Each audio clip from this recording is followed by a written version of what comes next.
大家好啊，我係陳珍妮，又係時候睇下天氣啦。今日多雲，亦都係落咗啲雨㗎。睇下天文台喺夜晚8點鐘嘅衛星雲圖啦。東北季候風正係影響住華南地區。天文台係錄得最高嘅氣温咧係16.8度，現時嘅氣温係14度，相對濕度係90%。睇下天氣先生嘅預測。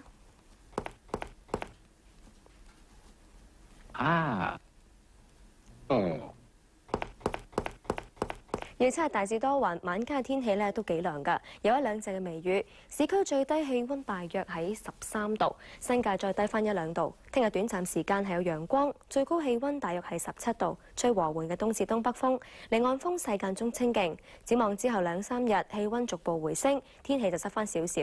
預測空氣污染水平係輕微至偏高。跟住去世界各大城市睇下天氣。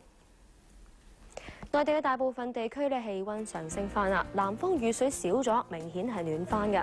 澳門多雲，廣州、廈門同台北密雲，上海有雨，北京係多雲，首爾多雲，東京係天晴。東南亞地區馬尼拉多雲，胡志明市有薄霧，曼谷、新加坡同雅加達有雷暴，吉隆坡有驟雨。南半球澳洲維多利亞省同昆士蘭省都有強烈對流天氣警報㗎。奧克蘭係有驟雨。去到美洲，洛杉磯有毛毛雨，三藩市係多雲，溫哥華有驟雨，多倫多同紐約有雪。